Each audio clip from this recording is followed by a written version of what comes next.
today to commemorate and celebrate a life well lived. To recognize the passing of one of God's greatest servants this city has ever seen. A loving husband, a great father, and one of the best uncles and grandfathers ever. He was also a superb machinist and a fine teacher and leader of young men. But most of all, one of the greatest soul winners ever to have lived. I've worked with preachers, missionaries, and evangelists around the country and other parts of the world, and my dad still stands above him.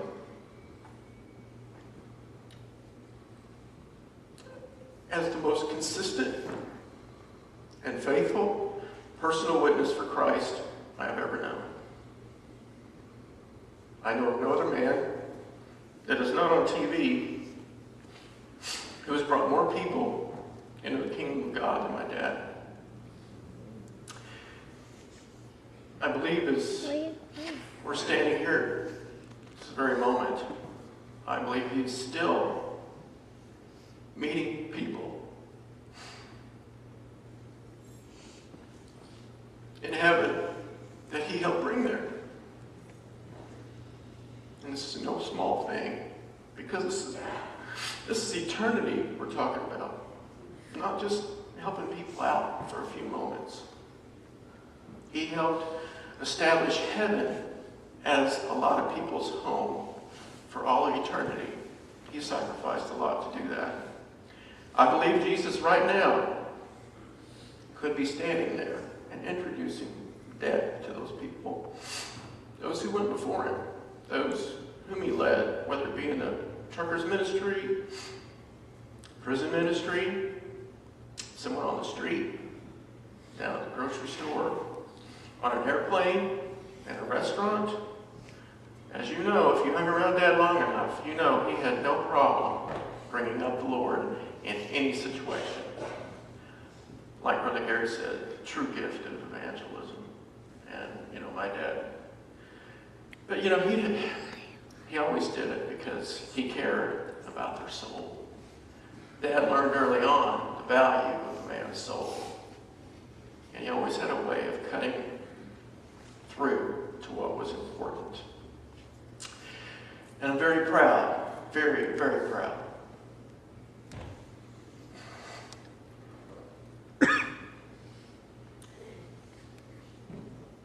To be a son. Dad came up from humble beginnings in 1931 in the heart of the Depression in the New Bloomfield area. Dad was born into a farming family. When he was 4, his dad died, and along with 8 brothers and sisters, they were raised by their loving mother. Not long after that, their house burned down, and they had to live in a tent. Not many people live in a tent these days. They got so bad financially, they considered splitting up the family by sending some of the kids over here and some over there to live with other relatives because they just couldn't financially keep it together. And the 2 oldest brothers, PG and Roy Lee, stepped up, quit school, and took on the role of provider and the family. And the family was saved.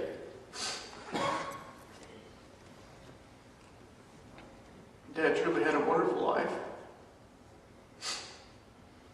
I'm sorry, I want to be more in a celebrated mode here, but it's just hard to remember all this. Some of the best stories that we ever heard about the family when they were growing up were usually involving the boys teasing all the girls and playing practical jokes on them. But one story stands out above the rest. We heard Bobby and Billy, and I'm sure some of the other kids were with them. I think they were on their way back from school, and one day late in the winter, when one of the neighbor kids, Bob Metz, fell through the ice. And Dad and Billy stretched out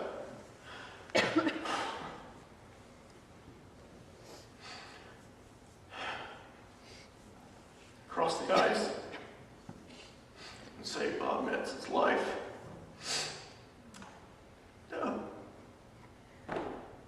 Dad truly had a wonderful life, but unlike Jimmy Stewart, Dad saved real people, and he didn't just loan them money from the savings alone for temporary housing, but he pointed them to the one who could save them for all eternity. Amen. Amen. After high school, Dad went into the Navy, where he served in the Korean War, where he served on the aircraft carrier Sitco Bay. It was there, on that ship, that he learned the skill of a machinist, which would serve him the rest of his life. Right after the Navy, he met and married Mom in the LA area. And after a couple of back and forth trips between California and Missouri, they decided they wanted to raise their children here in Missouri, for which I am very grateful. I don't know where I'd be if I raised in California. It was bad enough here. Amen. Amen. After several machinist jobs here and in California, he landed the job as metal trades teacher at high school, which he would do for the next 18 years. And this was the highlight of Dad's professional career, because he was all about helping others. It was the perfect environment for Dad, and most of you know him well enough to know that. And his skill set seemed to fit particularly well with high school students. Right after Dad was diagnosed, it was over at the Y, and I ran into Cecil Brandt, and I introduced myself. And he was one of the star football players back in the championship years in the 70s, and one of Dad's students.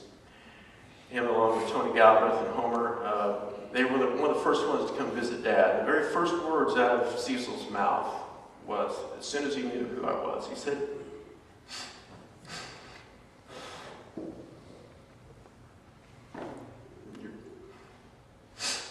"Your dad's a good man."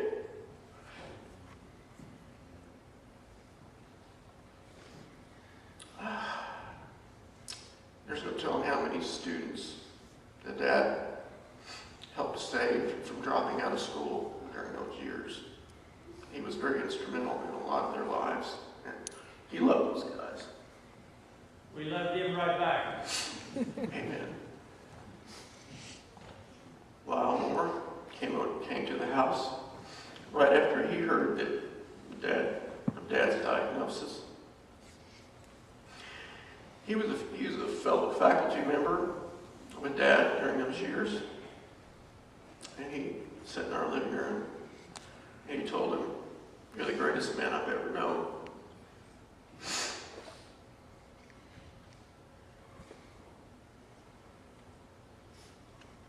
You know how rare that is?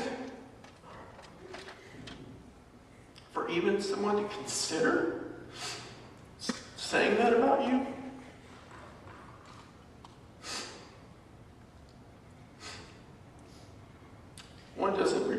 One doesn't merit compliments like that, doing his own thing and living the normal, self-centered life like most of us do. I later confirmed with Dad that Lyle was right. When you're living with someone day in and day out, it's so hard not to take them for granted, and I certainly did. I took Dad for granted.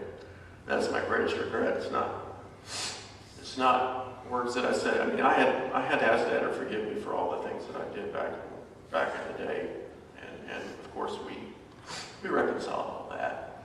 But the hardest thing for me now is just not fully appreciating Dad when he was there. Because, it's not until you lose them, and it's not until you stop and examine their lives that you really see these rare qualities. And I'm just so grateful that he was my dad. He was a faithful servant, highlighting all of Dad's points of service in the community, in the church, and the kingdom of God is very difficult because he achieved so much. I mean, we could be here all afternoon talking about all those things. And there's going to be some things I'm going to leave out, of course, because I don't remember them all. As far as community activities go, He was in the Optimist Club, very active in the Optimist Club ever since I can remember. I don't even know when that started. He was also in the Republican Party probably the last 20 years, I don't know, the Historical Society. But then in this church, I am certain that he served on every committee that was ever invented that wasn't for just women.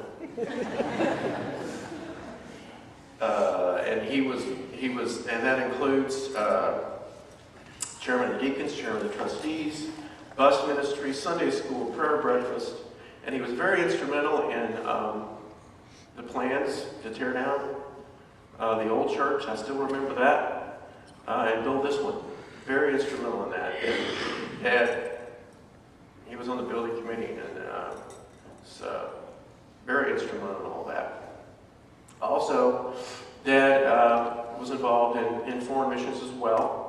He went on several trips to Haiti with the group out of St. Louis. I don't remember their names now, but he also got to go with me on a Global Missions Fellowship ministry week-long trip of witnessing down in Chile, South America. And I remember, and we stayed at a church camp, and that's where we stayed at night. And we all went out with our group, with our interpreter, and we went out to the community. We knocked on doors, and we really all we did was share the gospel and try to lead people to Christ. What we were trying to do is trying to establish a basis of new believers to start a new church there in Santiago, Chile, in one of the suburbs. And I always remember this story. I actually had to remind Dad about it just about 3 or 4 weeks ago. I told him, I said, Dad, do you remember the six-pack story? No, I don't remember that. But anyway, so we'd go out separately in little groups, and we'd come back at the end of the day and tell our stories of what happened during the day. And they were all excited as one day they came back. They had stopped by a soccer field. As you know, South America, soccer's a big deal. And there were 6 young men there. He stopped them, he rounded them up. Dad, he never meets a stranger. He rounded them up. All you boys, come over here. And he told them the plan of salvation, and all 6 of them prayed to receive Christ. And he says, yeah, I stopped and grabbed a 6-pack on the way back. that was his 6-pack. But that was Dad. He lived for those moments. As you know, that's what he lived for. In prison ministry, he served with Chuck Colson's organization in prison fellowship for over 20 years. It started back in the 80s. And he was the primary chaplain out here at the Diagnostic Center. And he also served, they also went over occasionally to over Jeff City and did special services over there for the more severe criminals. And every Sunday afternoon, he would go out with the team. And some of you, there may be some of you in here that were around back then that actually went out with him and sang or testified or whatever. And by the way, before I forget, I want to say to all of you who served with Dad, I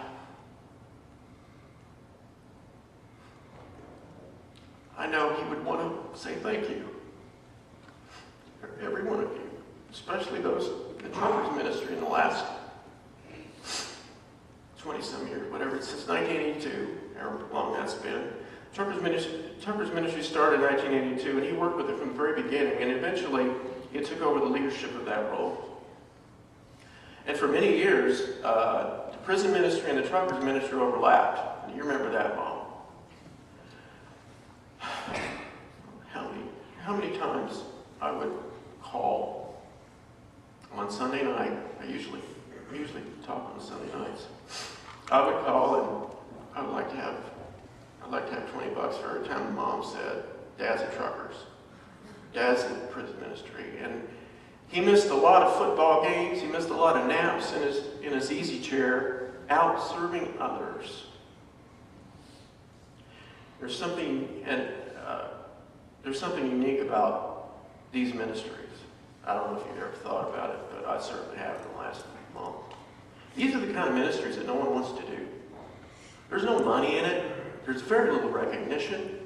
But there was someone who did notice. And that's Jesus. He noticed. And he's kept record of that. And that's why I joked with Dad about swapping rewards with him in heaven when I get there. And I know he'd do it if he could. But the way I figure it, at least, when the Lord gives me my shack over here, I can walk by Dad's mansion and say, that's my dad lives in that one right there. But all those Sunday afternoons, Saturday afternoons, of him giving up his time, and that's just those two ministries. That's not even counting the church. He was down here all the time. I would just like to recognize my mother, because behind every great leader,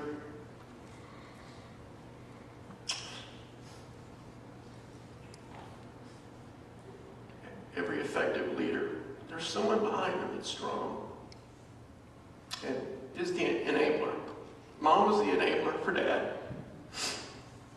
She was there, she supported him in every way, and that wasn't always easy because she had a lot of lonely nights, lonely afternoons when her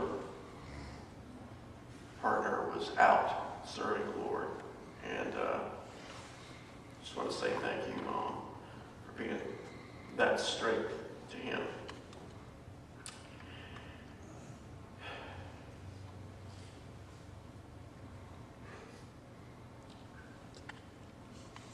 What he loved about the prison and truckers ministry, to him it was like, if you knew Dad, he lived for the moments where he could just share the gospel straight out, and he didn't even have to break the ice. That was perfect. It was like shooting fish in a barrel.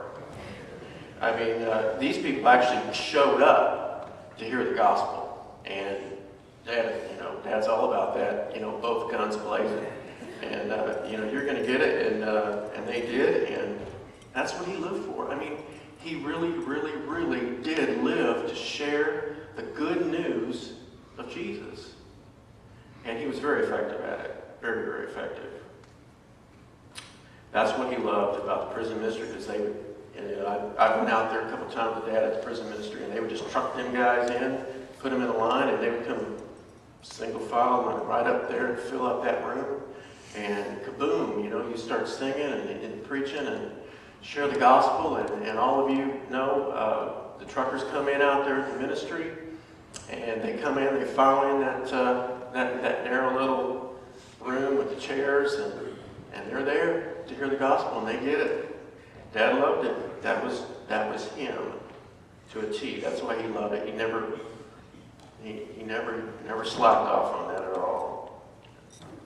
He was a hard worker. Dad's work ethic, you could go on and on about this. He did all this ministry. He paid his own way. No one paid him. It's not because he had a big fat retirement check coming in every month. It's not because he had more free time than the other guy. He made time. And he worked, ever since I can remember, Dad worked 2 jobs or more. He never just did one job. All through junior high, high school, I don't know how long it was, but I'm sure it was the entire 18 years plus 2 or 3 more. There was a school bus parked in the driveway because that was one of his second jobs, one of them. And then, of course, he took on the rental property, and the amount of work that was involved in that. Oh my gosh. But my point is that he paid his way. He never, to my knowledge, ever received a dime for any of his work in the ministry. And he did a lot more than a lot of other folks who are paid. So he's one of a kind. And then our house. 51 years ago, we bought the house that we live in.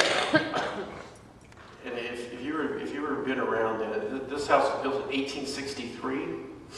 And it needed work from the foundation all the way up to the top. And every room he painted and wallpaper and all that stuff and did it all himself. I grew up not even knowing what an electrician and a plumber was, because my dad did it all. He did it all. And I don't know who would in their right mind would accept that kind of responsibility and that challenge of taking on that. They had that house whipped into shape, and in no time where it was actually leveled because the students that was semester had trashed it. It is one of those blessings, but you just think back about all the work that was done. Dad cut down 21 trees in the yard in just the first few years, and I still remember pouring that oil on, drilling holes in those stumps, and then pouring old oil on them and lighting them on fire, and they would burn, and sometimes they'd burn for 3 or 4 days. And that's how we got rid of the stumps. And I just remember that went on and on for years. And Dad was the ultimate handyman. Martha tells the story. She lives one of her favorite stories. Sheila was over at her house one time, and I think it was a mirror or a vase or something she broke. And she says, "Oh, don't worry, Daddy fixed it." Because he truly could fix anything if it could be fixed. He was able to accomplish all this because he was a very hard worker, because he is a good businessman, and he knew the value of a dollar, and he knew how to stretch a dollar. He was very, very conservative. He was a great provider, and but he never did it for the money. Never, ever. Mom said he didn't even know what the amounts were in the accounts. He didn't know. But he just worked hard and never, ever let up. But we knew that he did it for us. And he also did it so that he would have the time and the wherewithal to help others. And like you said, Brother Gary, earlier, Dad was all about others.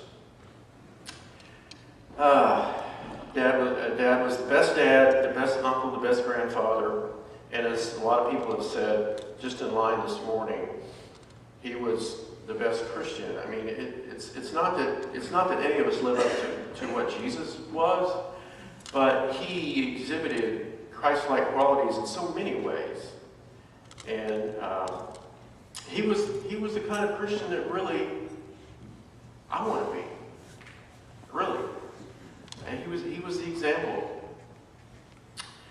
And as I mentioned earlier, Dad grew up without a father. The father's love and the father's encouragement. No, his dad wasn't there to take him hunting and fishing and teach him how to work. He had to learn it all on his own. And maybe that's why he was such a good dad, and such a good uncle, and such a good grandfather. I think we could bring the nephews up here right now, and the grandkids, and I think you all could go on for a very, very long time on how Dad treated you exceptionally. I mean, just above and beyond what a normal grandfather or uncle would. And I think it was because he missed that, and he wanted to extend that on to those in the family that he loved.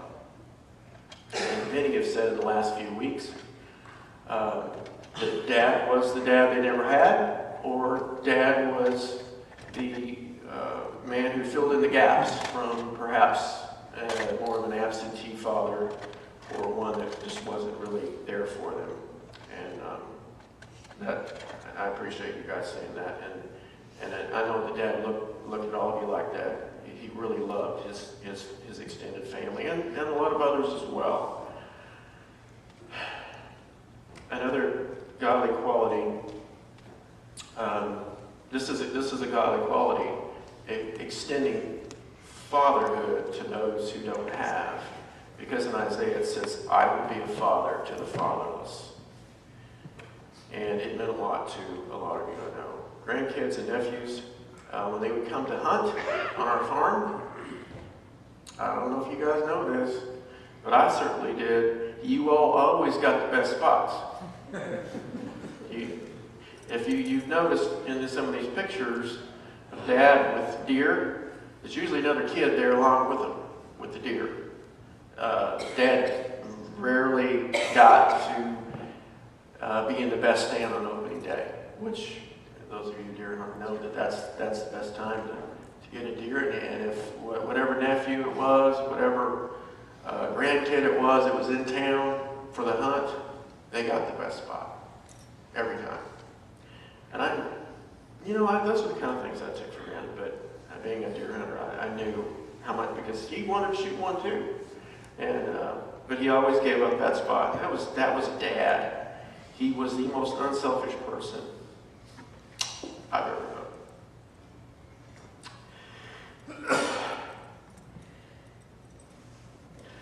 This one's going to be hard. My first deer hunt, when I was really young, I don't know, first, second, third grade, somewhere around in there, Dad would go to Fort Leonard Wood to deer hunt with John, Dennis, and Merle, and Al. And that was his gang of buddies, and they would go, and they would have a men's weekend, and they would hunt deer for a few days. And I was so envious. I just wanted to go so bad, and I just begged Dad, take me, Dad, take me. And of course, hunting has been in my blood since the very beginning, and I'm still so crazy about it. But the other dads weren't quite ready to take their boys yet, because I don't remember how old I was, 4th grade, 5th grade, I'm not sure.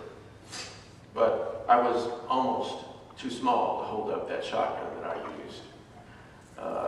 I do remember that. Anyway, Dad gave up his weekend of deer hunting in Texas County with his buddies to take me.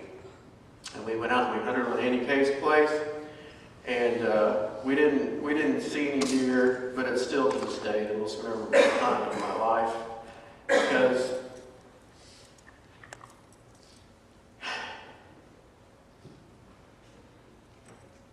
that was Dad.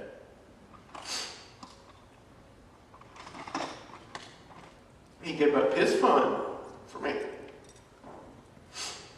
But we had a great time, but that was just Dad. And I'm so glad I remember that. Of course, I couldn't forget it. At Bennett Springs, the Roaring River, I was a very successful trout fisherman because of my dad. He was the one who took the fish off the hook, and I would get the lines tangled up, and he would give me his pole because it was ready to go, and I would catch fish, and he would be over there untangling the lines and putting the fish on the hook and all that.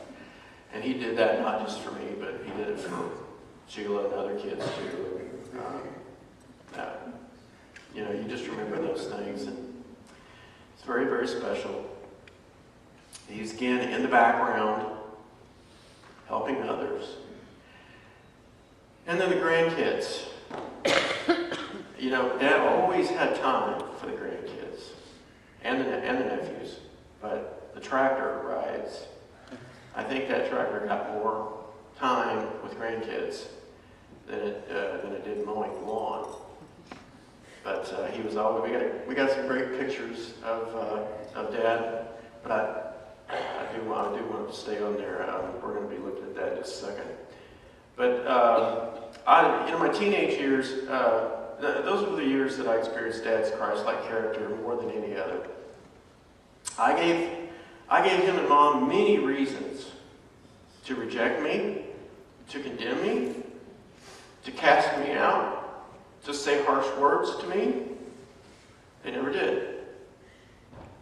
I've told my parents many times that I've just never been one moment in my life that I have not felt unconditionally loved. They've always extended that to me, no matter how bad I was. And that's the Lord's way. I still believe that the one story in the Bible that communicates the gospel better than any story is the woman caught in adultery. They brought the woman to Jesus, and the Old Testament said, we got to stone this woman. And they're all standing around waiting to throw the first stone. Jesus said, let the one among you who has no sin be the one to cast the first stone. And eventually they all left. And it was just Jesus and the woman. And Jesus said, where have all your accusers gone? There's none left, sir. He says, well, neither do I condemn you. Go and sin no more. And that was Dad's way. He never met someone that he thought he was better than. Because he too was forgiven of sin. And he too had to be cleansed and forgiven by the blood of Christ. And he knew what that was like. He never ever had a condemning attitude, condescending attitude. That's why he was so effective as a witness for the faith, is because he always accepted people right where they were. And if you want to be effective as a minister of the gospel, as sharing the faith, you just meet people where they are, because that's how Jesus treats us. And I've always wanted to communicate that to my children. Children generally don't deserve to be treated unconditionally well. But we do it because they're our children. We do it because we love them. And I've always wanted to communicate to my children the unconditional love that God has extended to me. Because I know more than anyone else that I'm the less deserving of anyone. I have no reason to look